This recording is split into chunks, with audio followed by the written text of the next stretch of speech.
Hello again, it is MA and I'm going to attempt to do a thing. So since I have my shelves pulled completely apart and I've done a couple of videos about decks I'm either giving away or find that I don't read with, I'm just going to try to film the rest of the collection. And today is Oracle Edition. And I am going to start with decks that I use, but I wouldn't call what I do with them reading. So there's a small handful of those. The first one is the Wild Unknown Archetypes deck. I know a lot of people have this and are familiar with it. This is the deck that I have now turned into my deck of decks. So as I have decks in my collection, I pull one of these cards at random, and if I want to shake up which decks I'm reading with, I've assigned each card a deck. So if I pull the comic from the deck, I'm going to go get my Grimalkin Tarot. If I pull the Pilgrim, I'm going to pull the Dark Days Tarot.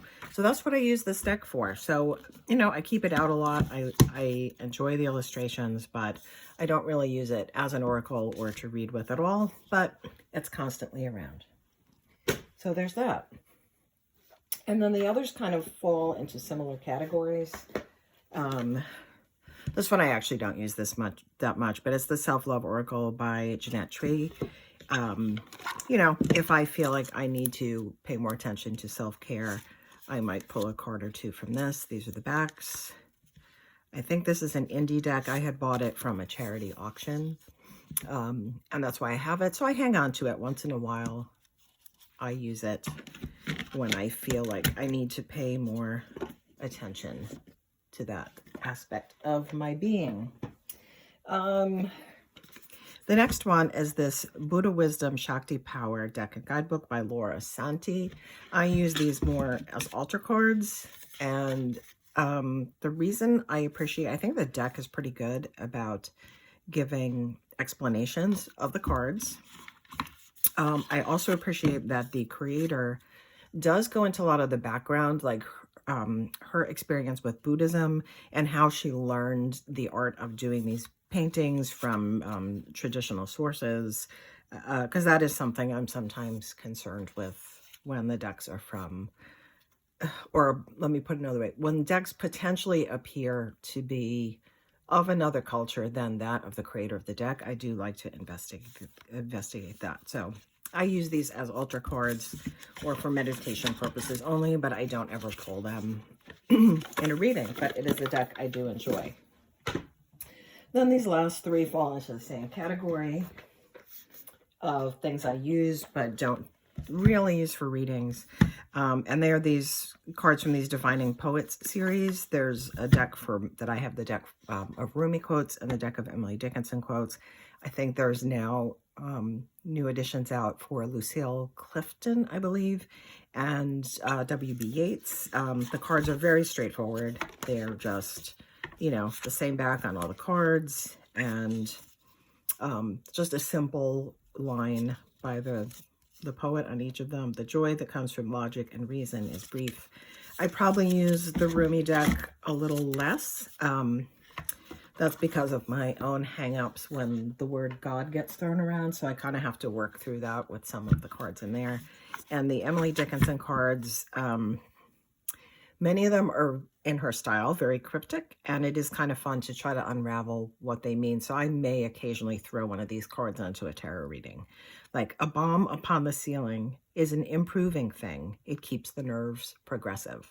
So one would have to do some work to determine what that message is trying to tell you, should you pull one of those cards. And the last one is this Writing Down the Bones deck of Natalie Goldberg's. It's really just a deck of writing prompts, and, you know, I wouldn't use them for anything else. Tell me about yesterday. What are you waiting for? Go, 10 minutes.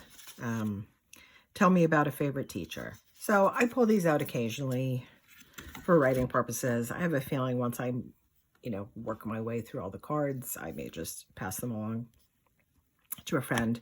I think if you were teaching or something, they might be useful too. And they came from Shambhala Press, which I thought is interesting because that's more of like a, you know, a Buddhist press. And similarly, These Divining Poets card, although they are readily available on Amazon, I guess considered mass market, they're from Turtle Point Press, which is really more of a literary press and not really a deck producer.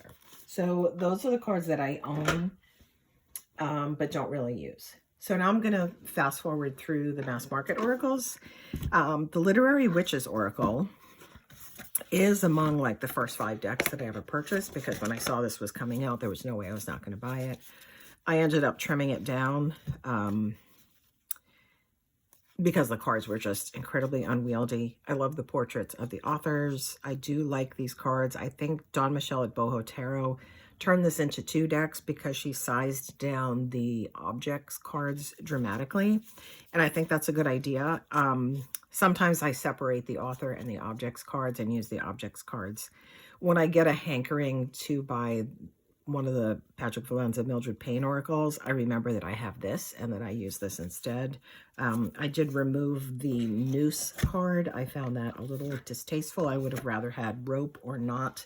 I really did not like the noose card. I didn't like the potential implications of that. Okay, mass market time. I've got these 2 little decks that came in Witch's Roots box, and I do like them both. The Moon Magic, these all have, you know, kind of lunar image. They all have different backs and then different messages on them.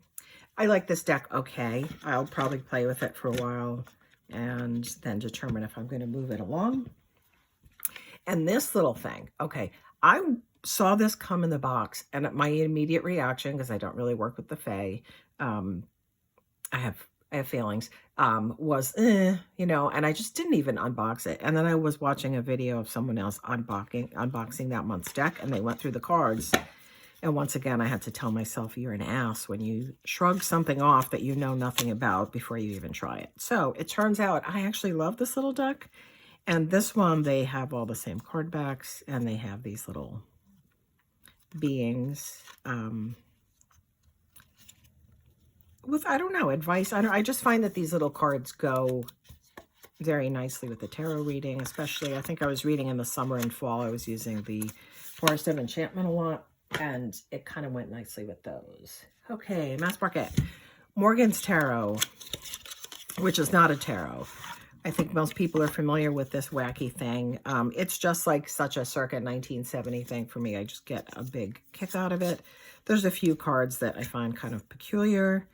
I love this tomato, potato, eggplant, Baba, Monday, Door to the Akashic Records.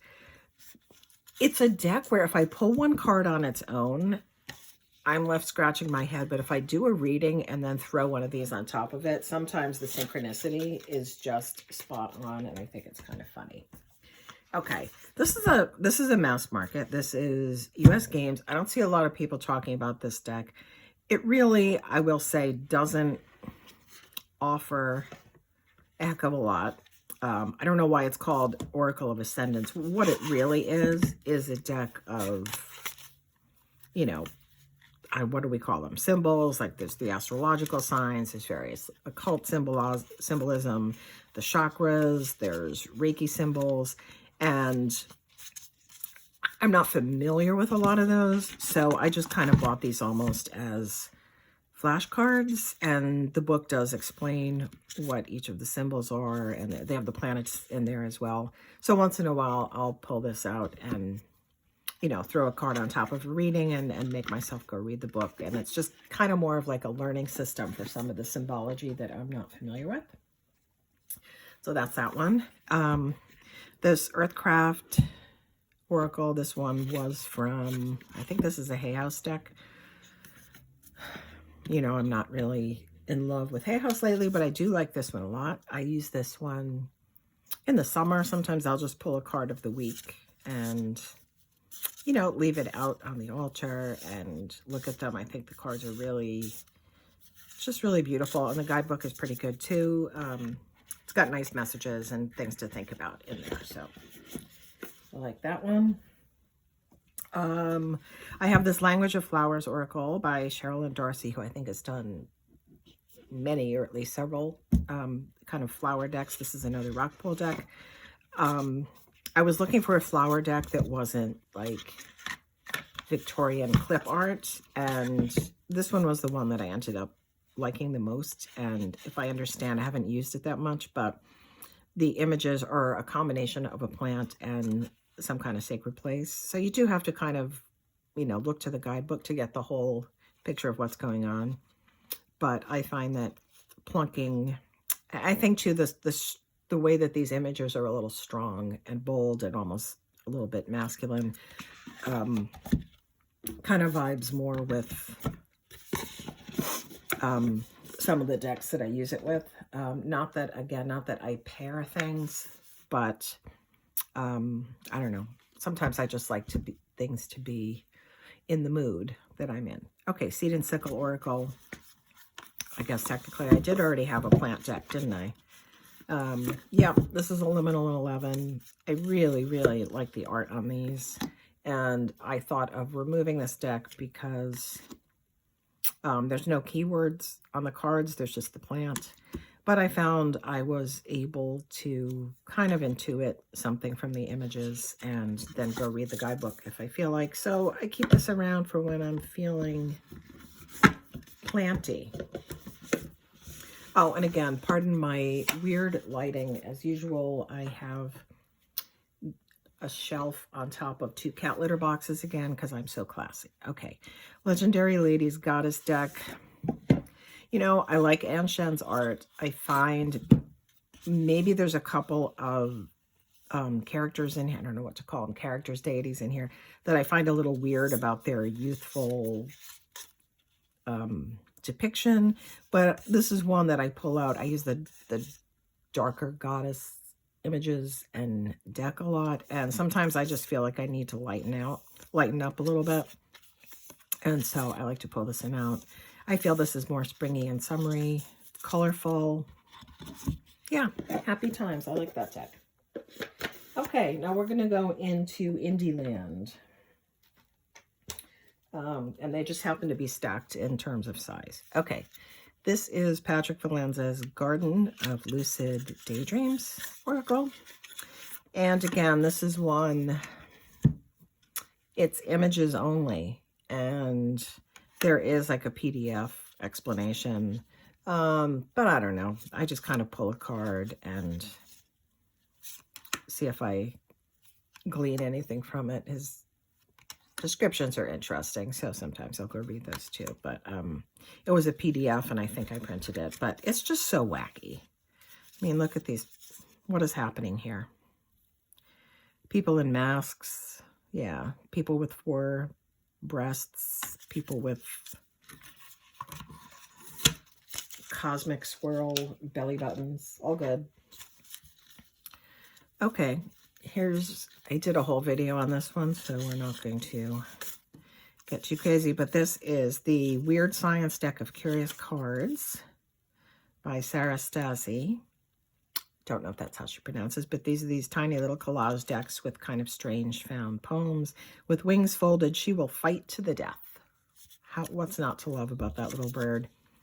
That one maybe falls into the category of more of something I collected as an art deck than to use, but I do have things that fall in that category. This is the Roots and Wings Mini, which I think came in a little bag, but I repurchased a wooden matchbox. So this one I do like a lot, and I use it. It's just got one word, one keyword on it, and it just sits nicely in a tarot reading with any number of decks. Love that one. Okay, the Threadbound Oracle. Excuse me. This one kind of sometimes falls into that category of the ones that I use more for writing. But yeah, this is Cedar McLeod, independent, creator of the Numinous Tarot.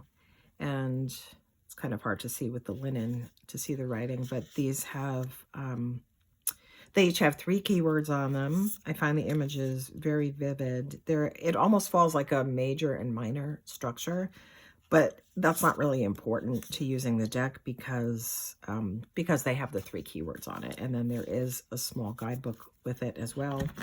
And I really enjoy this deck. I love the colors. They're very deep and rich and layered. One that I started using lately is the Archeology Oracle by Ashley Stinson, which also comes with a wonderful guidebook. This one is, it's bone and body related. So all the cards depict specific bone or bones in the body with a keyword, and then goes into more depth in the guidebook. It's also kind of an anatomy lesson because some of the bones, I don't know what they are when they're taken out of context. So I think it's cool. Like, I love this one, Resonance, and it's the spinal column and the snake. So, beautiful deck. I am quite fond of it. And, yep, it's a deck. Let's see. Reclaim is next in the pile. I think many people are familiar with this deck. I find, you know, this is really working with emotions and emotional intelligence for me. Sticking one of these cards on top of a 2 or 3 card pool will always point a reading in a direction for me. Maybe not a reading, not a direction that I was intending or looking to go, but you know, points me toward something worth exploring when I stick these onto a reading. I do like it. It is, I don't know how to describe it. It is a little bit one note because it's all kind of intense and inward, right? So you have to, or I find that I have to be in the mood for that. This Poesis deck I find a little bit similar and yet a little bit different because I think it's a little more playful. There's a little, it's a monochromatic kind of cream and black colored deck. So we do have things like feel, root, wisdom, but then there's things like play and create, recharge, listen, rage. So it's a combination of emotions, and actions, observe, earth. So I probably reach for this one a little more just because I find it a little more unpredictable as far as what it might ask of me. And I kind of enjoy that in a reading as well. Outgrow Yourself, I'm going to go ahead and put in the Oracle column. That's mostly, well, I won't say that's how I use it, but, you know, there's no reason I couldn't pull a few cards and let them speak to each other. If I pull a single card, this is a deck I may pull a single card and leave out for the day as far as a message. The reason I don't use it as a tarot is because the minors don't have, they don't tell you what card it is, and it's not really discernible from the imagery. So it has the keywords that I believe align more with Thoth, which I don't read, so I can neither confirm nor deny. And guess what? I think we're on the last one, although I'm sure I'll find something later that I left out. This is another Cedar McLeod deck. This is the Uncertain Oracle, which I bought the version in the painted wooden box. And this one, I remember seeing Cedar was doing like a paint challenge. I don't know if it was 100 days or something.